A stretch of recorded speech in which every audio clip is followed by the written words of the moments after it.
बहुत बहुत स्वागत है प्यारे बच्चों आप सभी का आज की इस वीडियो में। और आज की इस वीडियो में हम डिस्कस करेंगे क्लास 9th का आपका जो संस्कृत का सब्जेक्ट है बच्चों, इसी के सिलेबस के बारे में। और ये सिलेबस फरवरी और मार्च के महीने में आपके जो फाइनल एग्जाम होने वाले हैं, जिसे आप एनुअल एग्जाम भी कह सकते हैं या फिर वार्षिक परीक्षाएं, इसी के पाठ्यक्रम इसी के सिलेबस के बारे में।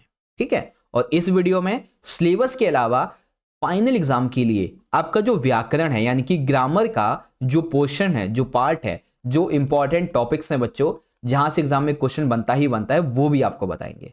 That's why I am telling you बच्चों, सेशन को बिल्कुल एंड तक जरूर देखिएगा। कोई भी करे क्वेश्चन डाउट हो तो ये रही मेरी इंस्टाग्राम की आईडी, आप फॉलो करके मैसेज करके पूछ सकते हो। बाकी चाहो तो कमेंट बॉक्स में भी आपका स्वागत है। ठीक है, बाकी मिड टर्म से भी 10 गुना अच्छी तैयारी अगर आप करना चाहते हो फाइनल एग्जाम की और अच्छे नंबर लाना चाहते हो तो फटाफट से चैनल को सब्सक्राइब कर लो और बेल नोटिफिकेशन को ऑल पे जरूर से सेट करके रखना, ताकि जैसे ही नई वीडियो आनी स्टार्ट हो आपके फाइनल के एग्जाम के लिए आप उनको देख सको। ठीक है, तो चलो शुरू करते हैं बच्चों बिना देरी करते हुए। तो देखो, सबसे पहले आप अपने संस्कृत की जो किताब है शेमुषी प्रथम भाग, इसको निकाल लो और यहाँ पे कौन कौन से आपको चैप्टर पढ़ने हैं उन पर हम थोड़ा ध्यान देते हैं। ठीक है, देखो बच्चों, जो चैप्टर्स, ठीक है, आपने मिड टर्म के एग्जाम के लिए पढ़े हैं, यानी कि जो सिलेबस मिड टर्म का था वो पूरा का पूरा सिलेबस रिपीट होगा आपके संस्कृत के फाइनल के एग्जाम के लिए। और साथ ही साथ कुछ न्यू चैप्टर्स भी ऐड हुए हैं जो आपको पढ़ने हैं। जैसे कि बच्चों, यहां पे सबसे पहला आपका चैप्टर था चैप्टर नंबर 1 भारतीय वसंत गीत। ठीक है, गीति ही। सेकेंड चैप्टर था आपका स्वर्ण काकः। चैप्टर नंबर 3 था आपका गोदोहनम। फिर चैप्टर नंबर 4 है आपका सुक्ति मौक्तिकम। ठीक है, और चैप्टर नंबर 5 आपका भ्रांतो बालः। चैप्टर नंबर 6 जो है आपका लोह तुला, ये आपको नहीं पढ़ना है, ये आपके सिलेबस में नहीं है, ये डिलीटेड है।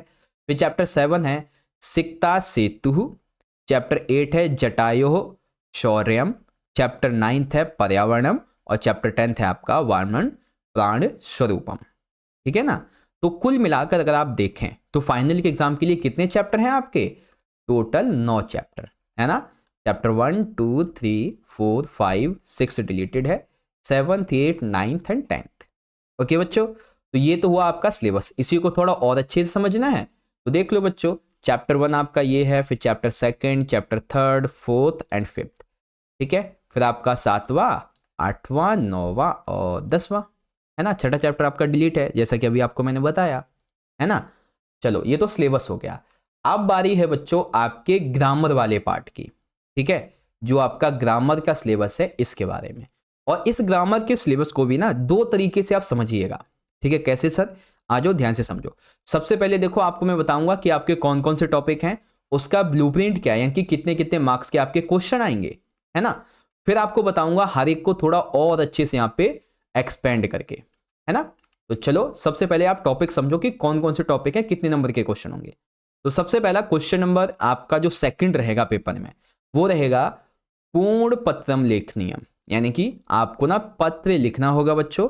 5 नंबर का रहेगा। आपको क्वेश्चन दे दिया जाएगा, टॉपिक दे दिया जाएगा, जैसे प्रधानाचार्य को पत्र लिखना है फीस माफ करवाने के लिए या फिर छुट्टी लेने के लिए, जो भी है, तो आपको उस तरीके से करना होगा। 5 नंबर का रहेगा। तीसरा होगा चित्त वर्णम अथवा अनुच्छेद लेखन, यानी कि आपको एक चित्र दिया जाएगा, इससे संबंधित आपको कम से कम 5 वाक्य बनाने होंगे, या फिर एक टॉपिक दे दिया जाएगा, उस पर आपको 5 वाक्य में अनुच्छेद लिखना होगा 5 नंबर में। ठीक है, उसके बाद आपको जो है ना हिंदी में जो वाक्य हैं वो दिए रहेंगे, हिंदी इंग्लिश में, आपको ने अनुवाद करना होगा संस्कृत में 5 नंबर का। ठीक है, फिर आता है अनुपयुक्त व्याकरण। तो इसमें बच्चों आपका संधि आएगा, संधि आपकी देखेंगे तो 4 नंबर की आएगी। फिर शब्द रूपाणी, ये आपके रहेंगे एमसीक्यू बेस्ड क्वेश्चन 4 नंबर के। फिर धातु रूप रहेंगे आपके 4 नंबर के एमसीक्यू। उसके बाद कारक उपपद विभक्ति, ये आपकी 4 नंबर की आएगी एमसीक्यू में। फिर बच्चों प्रत्यय जो रहेंगे ये आपके 3 नंबर में आएंगे। ठीक है, फिर संख्या जो है ये आपकी 2 नंबर में आएंगी। उसके बाद उपसर्ग देखेंगे तो ये भी 2 नंबर में है, और अव्यानी जो है ये भी आपका 2 नंबर में है। तो ये तो आपको बस ये अभी पता चला कि कौन सा टॉपिक कितने कितने मार्क्स का आएगा आपका। व्याकरण 25 नंबर का, रचनात्मक कार्य आपका 15 का। अब एक एक करके इन्हीं को एक्सपेंड करके समझते हैं। जैसे कि बच्चों पहला था हमारा क्या, लेटर, ठीक है, औपचारिक और अनौपचारिक पत्र, 5 नंबर का आएगा आपका। अब इसमें देखो औपचारिक में आपको अवकाश के लिए, ठीक है, आपको स्वच्छता के लिए स्वास्थ्य विभाग को लिखना होगा, वित्त कोष के लिए, ठीक है, आरक्षकालय के लिए, और अनौपचारिक में आपको अपने पिता को कोई निमंत्रण पत्र या सूचना पत्र, ये सभी होंगे, है ना। फिर तीसरा चित्र वाला, ये तो खैर बता ही दिया है। चौथा आपका हिंदी वाला रहेगा, हिंदी से संस्कृत में ट्रांसलेशन। अब जो जरूरी चीजें हैं वो शुरू होगी खंड घा से, ठीक है, जो जरूरी चीजें खंड घा से आपकी शुरू होती हैं। पॉइंट नंबर 5 संधि कार्यम, ठीक है, 4 नंबर का। अब संधि 3 तरीके की आएंगी आपकी 9वीं क्लास में, स्वर संधि, व्यंजन संधि और विसर्ग संधि, है ना।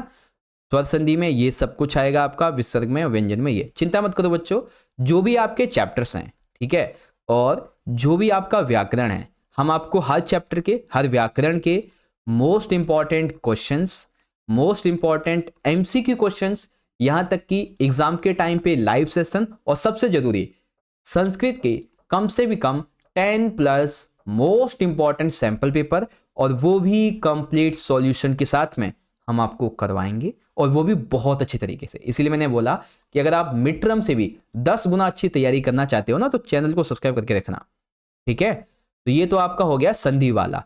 फिर शब्द रूप। अब शब्द रूप में बच्चों देखो, ये सारे के सारे आपके शब्द रूप रहेंगे, ठीक है, जहां से एग्जाम में आपका क्वेश्चन बनेगा। फिर आता है अगला टॉपिक धातु रूप। अब धातु रूप में पट, गम, वद, भू, क्रीड, इस तरीके से आपके इतने सारे धातु हैं। अब इनको कैसे उपयोग करना है, क्या इनके नियम वगैरह होते हैं, तो इनके लिए अलग से वीडियो बना दूंगा, तब आप समझ जाएंगे, ठीक है। 8वां टॉपिक कारक उपपद विभक्ति। कारक में द्वितीय उपपद विभक्ति जो है, द्वितीय, तृतीय, चतुर्थ, पंचम, षष्ठी और सप्तमी, और ये आपके शब्द हैं। इन्हीं शब्दों से क्वेश्चन आपका एग्जाम में बनेगा, है ना बच्चों। तो देखो बनेगा यहीं से, बस ये है कि आपको उन्हें कैसे यूज करना है, कैसे लगाना है, ये आना चाहिए बस, तो आपको समझा दूंगा। फिर आता है 9वां टॉपिक, जो कि है आपका प्रत्यय। अब प्रत्यय कुछ ही हैं, जैसे कत्वा, तुमोन, लेप, क्वतुम, शर्त, शानच, इस तरीके से 3 नंबर का, तो ये आपको हम समझा देंगे, डोंट वरी। फिर आता है संख्या। 1 से लेकर 100 तक में आपको संख्याएं आएंगी, ठीक है, रिक्त स्थान रहेंगे, आपको वहां पे लिखना होगा। फिर उपसर्ग, ठीक है, और फिर आपके अव्यय, जैसे कि इस तरीके से ये आपके अव्यय आएंगे। ओके बच्चों, तो ये हुआ आपका ग्रामर का पूरा सिलेबस। ओके, पहले आपको अच्छे से समझा दिया कौन कितने मार्क्स का आएगा, और उसके बाद इसके कौन कौन से टॉपिक हैं, किसमें किसमें क्या क्या रहेगा, सारी चीज़ें। अब आप सभी को ये वीडियो अच्छी लगी है तो लाइक जरूर कीजिएगा, अपने सभी दोस्तों में जरूर से शेयर कीजिएगा, और बताइएगा इस इंपॉर्टेंट अपडेट के बारे में, और साथ ही साथ चैनल को सब्सक्राइब करके बेल नोटिफिकेशन को ऑल नोटिफिकेशन पे जरूर सेट करके रखना, ताकि जब भी नई वीडियो है आप उसको देख सको, ठीक है। बाकी मिलते हैं बच्चों आप सभी से अगली वीडियो में, तब तक के लिए आप सभी पढ़ते रहिए और अपना ख्याल रखिएगा। बहुत बहुत धन्यवाद। जय हिंद, जय भारत, वंदे मातरम।